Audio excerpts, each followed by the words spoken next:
King Gizzard's discography can be broken up into 3 pillars. The first pillar includes all of King Gizzard's studio releases, including all 27 albums. And the other pillar includes King Gizzard's bootleg catalog. This includes live albums and demos. However, there is a third pillar in the middle, kind of combining elements of both, and I don't even really know what to call these albums. They're just kind of there. And so in this video, I'll be going undercover to kind of dig a little more into these albums and, I don't know, just giving them more time in the spotlight, because I feel like in previous album ranking videos or videos where I just talk about King Gizzard's discography, these kind of get left out. And this shirt, believe it or not, might have all the answers we're looking for, but I'm gonna put this aside, it'll be more important later. Kicking off our look into King Gizzard albums that are not albums, we have Willoughby's Beach. Now, Willoughby's Beach released in 2011, and this is actually the second King Gizzard EP. The first one was called Anglesey, and this has actually not been repressed or re-released to my knowledge, but the songs in Anglesey have been made available through the Bootlegger program. You can find them on Teenage Gizzard. And like Anglesey, Willoughby's Beach is an EP, but I don't know, is there anyone else that kind of just views this as like their first album? I don't know, like it's 22 minutes long, so there are a few King Gizzard albums that are just slightly longer than that, including Eyes Like the Sky and the bass tracks off Silver Cord. If you add those all up, it's just a little bit longer than 22 minutes. So it's not like a King Gizzard album has to be a certain length to be one.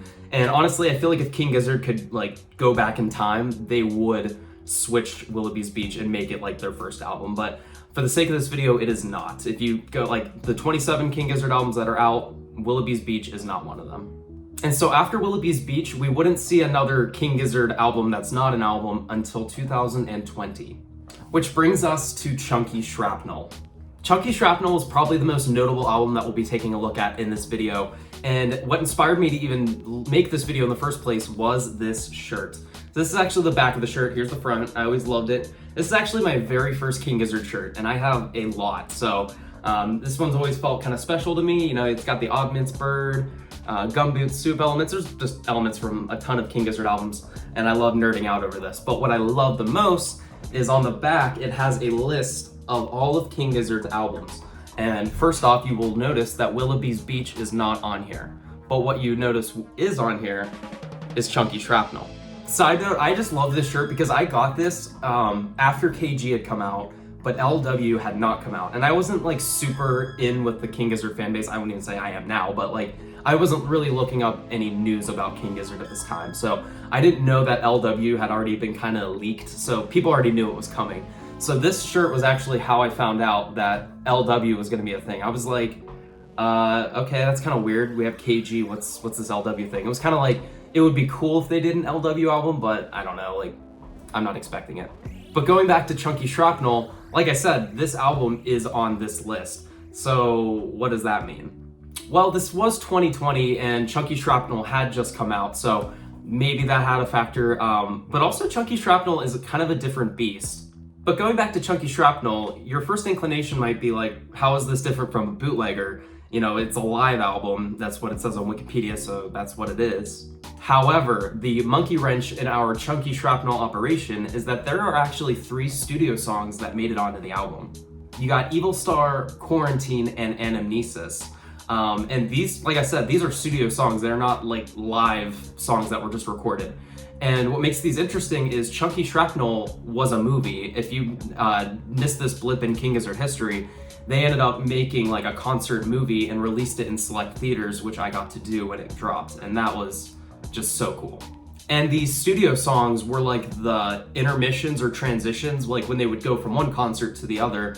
It wasn't just like a jarring, you know, cut. They had this song that would like, I don't know, kind of make it flow a little bit better. And so these songs aren't really anything special. I'm pretty sure they did play Evil Star as like an intro song to some concerts around the time that this dropped. But other than that, these are kind of just little interesting side notes. And another very interesting thing is we have King Gizzard live in San Francisco, which I'll be getting to in a second. That is just a straight rip of a concert. This isn't, because it features songs from numerous King Gizzard shows on their 2019 tour. And so, like, this is a lot different than a bootlegger because it's been edited. And Chunky Shrapnel is a main inspiration for a lot of my bootlegger projects that I have on my channel, where like I try to make my own King Gizzard concerts where it like kind of flows together and goes from different shows and different locations, and I always find that to be fun, and Chunky Shrapnel is what inspired me to do that. So yes, that does make Chunky Shrapnel a very weird, you know, kind of release, but what's even weirder is Live in San Francisco 2016. This is a very weird release because we know King Gizzard has a bootleg program with a ton of live shows, so why is this one like officially released by King Gizzard? This is not a bootlegger. I feel like if I uploaded music from it or like straight rips of the songs, it would be treated a little differently than if I just uploaded a song from a bootlegger album. Live in San Fran also released on the same day as KG, which was just kind of a really special day. I remember going to the park, listening to KG first, and then listening to Live in San Francisco and just being so into it. And this was when King Gizzard live albums were not available on streaming platforms. You had to go on the bootlegger website, download the raw files, and add them that way if you wanted to. So Live in San Francisco was kind of like a cool little way to listen to their live stuff a little easier. However, I rarely, if at all, listened to Live in San Francisco 2016, mainly because there was an unfortunate instance of a girl yelling dickhead throughout the show, which was picked up on the mics, and it's a little distracting. It's kind of up there with Live in Milwaukee 2024 in terms of like the audience kind of affecting the audio, which, you know, you're at a concert, have fun. Don't try to like take into account, oh, I might be recorded or something like that. Just, you know, have fun. So it's not a huge deal. I just don't go to those albums because of it. Also, something about Live in 2016 that's interesting was it released in 2020, the album did, and it was a show from 2016. Something that they would do again with their Levitation sessions from 2014 and 2016. However, unlike Live in San Francisco 2016, this is a bootlegger. You can go on their website and download it for free right now. So it's just kind of weird, like why is this one a bootlegger and why is Live in 2016 not? So I don't know. Again, this is why I made this video, because I just found it kind of weird and interesting. I don't have the vinyl for the next one we'll be looking at. It's actually like the only King Gizzard studio release album I don't have, and that is Butterfly 3001. This album features a ton of remixes by a bunch of different artists, including Boland, and I like it. I love remixes. Like, it's not like I'm opposed to them. It's just, I wouldn't say like there's very many ones in here that stand out to me. Of course, I love the Black Hot Soup rewrite, but I don't really go to many of the remixes in this album. But again, this is not a bootlegger. It is a studio release, just not one of the 27. So again, another very interesting one. And the final release we'll be looking at is Satanic Slumber Party. And this was a really fun little EP. Like, this is an EP. There's really no, denying that. And I believe, like, it is a King Gizzard release, but they say Tropical Fuckstorm's name on there first, so I don't know if it's, like, their project. Like, you know, you got Sketches of Brunswick East, even though My Old High Club is on it, it's a King Gizzard album. So we're not really sure how to classify it. Doesn't really matter. I mean, I guess not, but just something interesting to look at. I really like Satanic Slumber Party. It's a very interesting listen, like just under 30 minutes, so definitely check it out if you haven't, but yeah, it's not an album. So was this video kind of pointless? Well, yeah, but I had a lot of fun making it. Again, I was just sitting around looking at my King Gizzard shirts and saw the Chunky Shrapnel thing and was like, oh, that'd be kind of a fun video to make, so I did. And I also want to point out that I know I was going to do a Phantom Island review.